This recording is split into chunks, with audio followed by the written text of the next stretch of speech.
حضرت ابو سعید خدری رضی الله تعالی عنہ فرمایي چې نبی کریم صلی الله علیه وسلم د لوی اختر یا د وړوکي اختر په ورځ باندې عیدګاه طرف ته راووتو، نو د زنانو په یو جماعت باندې تیر شو. نو نبی علیه الصلوة والسلام هغې طرف ته ور وګرځېدو او هغې ته واز نصیحت کولو. نبی علیه السلام ورته وفرمیل زنانو ته چې ای د زنانو جماعته، ای د زنانو ډلې، تاسو صدقې ډېرې کوئ، خیراتونه ډېرې کوئ. او نبی علیه السلام ورته وفرمیل چې زه ما تاسو ډېرې ولیدې په جهنم کې، زنانه ما ډېرې ولیدې په جهنم کې. نو دوی وویل چې یا رسول الله دا په څه وجه باندې، یعنې ما ښځې په جهنم کې ډېرې ولیدې. نو نبی علیه الصلوة والسلام ورته ویل چې تاسو صدقې کوئ. نو دوی تپوس وکړو چې یا رسول الله په څه وجه باندې. نبي کریم صلی الله علیه وسلم ورته وفرمیل چې تاسو کې دوه خامې دي، تکثرن اللعن وتکفرن العشیر. یو خو تاسو لعنت ډېر زیات وایئ، لعن، طعن، بد رد، خیری، کنزل دا ډېر کوي، خاص کر خیری لعنت وایي خپل بچو ته. اکثر زنانه لوی خو پرېږده چې خپل ماشوم بچي ته هم خیری کوي، چې کله د ماشوم د طرف نه داسې خبره دا محسوسه کړي چې د دې طبیعت موافق نه وي، نو ماشوم ته څه وایي چې ته مړ کېږې ولې نه، ته ولې پیدا شوې. نو دغه رنګې چې کوم دی خیری ورته کوي. او زما عزتمندو دا خبره یاد ساتئ، د حدیث پر روح سره څوک چاته بد رد وایي، څوک چاته خیری وکړي او څوک چاته کنځل وکړي، نو دا لعنت خیری دا داسې شی دی چې دا ضرور چې کوم دی اثر کوي. دا خیری چې چا د کړي، نو که هغه د هغې د خیرو یا د هغه بد ردو یا د هغه کنځلو مستحق وي، نو لاړ شي دا خیری په هغه پورې ونښلي. او که نه هغه د دې مستحق ني، د دې اهل نه وي، نو دا خیری لاړ شي اول اسمان ته، اسمان کې وګرځي، نو خپل یعنی اهل هغه دته میلو نشي. وی بیا چې کوم دی ځمکې ته راکوشي او چکر وی په ټوله ځمکه باندې، د دې خیرو اهل دته د دې خیرو ته میلو نشي. نو دا الټه په واپس هغه کوونکي باندې چې چا دا خیري کړي دي یا چا دا لعنت ویلی دی، نو دا په ده باندې واپس چې کوم دی راشي، په ده باندې راپرېږدي، په ده باندې چسپا شي. نو دغې وجې نه دا خیري اثر کې دا سړی لکه ځان ته په خپله خیري وکړي، ځان ته په خپله بد رد ووایي، ځان ته په خپله چې کوم دی یعنې کنځلي وکړي.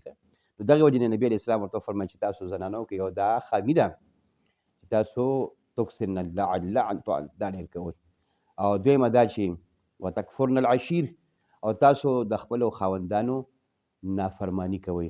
بیا نبی کریم صلی الله علیه وسلم ورته وفرمیل چې باوجود د دې نه چې تاسو ناقصات الدین هم وئ، ناقصات العقل هم وئ، تاسو دین هم ناقص دی، دیني طور سره هم ناقص یي او عقلي طور سره هم تاسو ناقص یي، کمزور یي. او د دې باوجود یو هوښیار سړی او یو ډېر یعنې هوښیار سړی چې هغه ډېر عقلمند هوښیار وي، هغه تاسو دوکه کوي، د عقل تاسو اړو کوي. نو زنانو تپوس کړو چې ای د الله رسوله زمونږ د دین څه نقص دی او زمونږ چې کوم دی د عقل څه نقص دی، زمونږ د عقل او د دین چې کوم دی نقص دا مونږ ته وښیه. نبي کریم صلی الله علیه وسلم ورته وفرمیل چې آیا ستاسو د دوو ښځو ګواهي د یو سړي د ګواهۍ برابر نه ده؟ چې یا رسول الله بالکل ده. نبي علیه السلام ورته وفرمیل چې دا ستاسو د عقل کمي ده او ستاسو د دین کمي.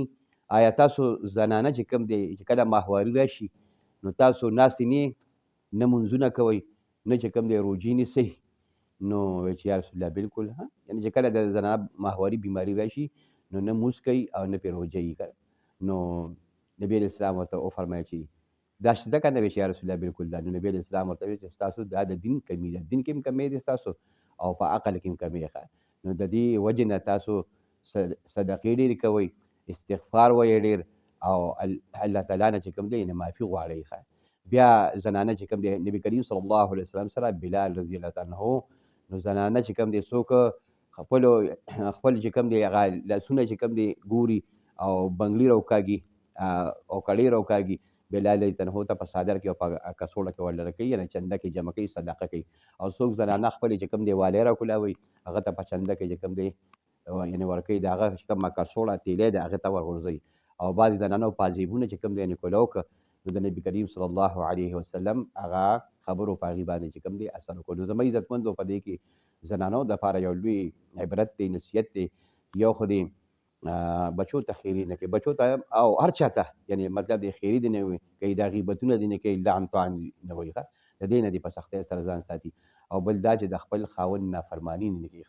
بیا نبی کریم صلی الله علیه وسلم ورته زنانو ته دا هم ویلي چې یو سړی به د خپلې ښځې ډېر زیات خیال ساتي خو کله کله داسې وشي چې د خاوند نه داسې کار وویني چې هغه د دې د طبیعت سره موافق نه وي نو خاوند ته طعنه ورکړي خاوند ته پیغور ورکړي وایي چې کله نه زه ستا کور ته راغلی ما یعنې راواده شوي ما ستا کور ته راغلی ما نو ما چاته ښه ورځ نه دي لیدلې نو د ټول عمر احسانات چې کوم دی په یو ټایم کې چې کوم دی هغه ختم کړي او خاوند ته دغه چې کوم دی خاوند یعنې هغه بددعاګانې کوي او دغه رنګې د خاوند ناشکري کوي چې ما د خیر مخه لیدلی نه دي چې کله زه ستا کور ته راغلی یم نو دغې وجې نه چې کوم دی د خپل خاوند نافرماني نه ده پکار او دغه رنګې خیرو دې نه دی مطلب دی زنانه ځان وساتي او بل دا نبي علیه السلام ورته وایي چې تاسو صدقه کوئ ښه نبي علیه السلام فرمایي چې یو ګاونډی دی د بلې ګاونډۍ دپاره حقیره او معمولي نه ګڼي اگر چې د یو حیوان د یو ځناور سوځېدلي نوکه ولې نه وي ښه یعنې معمولي شي باندې صدقه کوي